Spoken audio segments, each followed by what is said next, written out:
Hello everyone, you are வாட்சிங் ஏடிஎன்பிஎஸ் academy. நாம இன்னைக்கு என்ன பார்க்க போறோம்னா மக்களாட்சி. ஓகேங்களா? ஸோ மக்களாட்சி, அதாவது இங்கிலீஷ்ல வந்து டெமோக்ரஸின்னு சொல்லுவாங்க. டெமோக்ரஸி. ஸோ மக்களாட்சியின் பிறப்பிடம் எதுன்னு பார்த்தீங்கன்னா எல்லாருக்குமே தெரியும், கிரேக்கம் தான். ஸோ இப்போ டெமோக்ரஸிங்கிறது ஒரு கிரீக் வேர்டு தான்.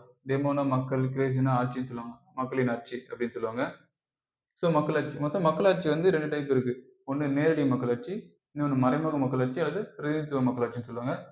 நேரடி மக்களாட்சிக்கு எக்ஸாம்பிள் எதுன்னு பார்த்தீங்கன்னா, ஸோ டைரக்ட் டெமோக்ரஸி. அதுக்கு எக்ஸாம்பிள் யாருன்னு பார்த்தீங்கன்னா சுவிட்சர்லாந்து. ஓகேங்களா?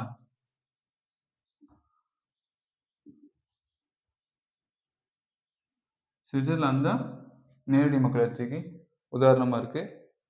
ஸோ மறைமுக மக்களாட்சி, மறைமுக மக்களாட்சி அல்லது பிரதிநிதித்துவ மக்களாட்சி, அதுல வந்து இன்னும் 2 டைப் இருக்கு. ஸோ என்னன்னு பார்த்தீங்கன்னா நாடாளுமன்ற முறை, அதிபர் முறையில இருந்த மக்களாட்சி. ஓகேங்களா? ஸோ நாடாளுமன்ற முறைனா எல்லாருக்குமே தெரியும். இது வந்து நேரடி மக்களாட்சிக்கு எக்ஸாம்பிள். ஓகேங்களா? இது வந்து நேரடி. அடுத்து மறைமுகத்துல 2 இருக்கு. மறைமுகம்க்கு வந்து 2 ஏற்கனவே சொன்னதுதான். ஒண்ணு நாடாளுமன்றம், இன்னொன்று வந்து அதிபர் முறை. நாடாளுமன்றம் எல்லாருக்கும் தெரிஞ்சதுதான். ஓகேங்களா? ஸோ யாருன்னா இந்தியா தான். நம்ம யாரோடது எடுத்திருப்போம்? இங்கிலாந்து. ஸோ ஆட்டோமேட்டிக்கா இங்கிலாந்து நாடாளுமன்றத்தில் தான் கீழே வரும். ஸோ அதிபர் நம்ம எல்லாருக்குமே தெரிஞ்சதுதான். யாரு? அமெரிக்கா. ஸோ அமெரிக்க ஐக்கிய நாடுகள். அமெரிக்கான்னு ஷார்ட்டா போட்டுடுறேன். செகண்ட் யாருன்னு பார்த்தீங்கன்னா கனடா. ஓகேங்களா? கனடா வந்து ரொம்ப இம்பார்ட்டன்ட். நம்ம வந்து கூட்டாட்சி முறையே வந்து கனடாலேருந்து எடுத்திருப்போம். அதாவது ஒரு வலுவான கூட்டாட்சி யார்கிட்டேருந்து வந்திருக்குன்னா கனடாலேருந்து எடுத்திருப்போம். ஸோ நேரடி மக்களாட்சிக்கு வந்து எக்ஸாம்பிள் சுவிட்சர்லாந்து, மறைமுகத்துக்கு வந்து நாடாளுமன்றம், அதிபர் 2ஆ பிரியும்.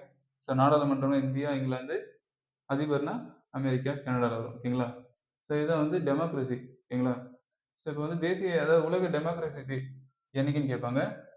என்னைக்குன்னு பார்த்தீங்கன்னா செப்டம்பர் 15.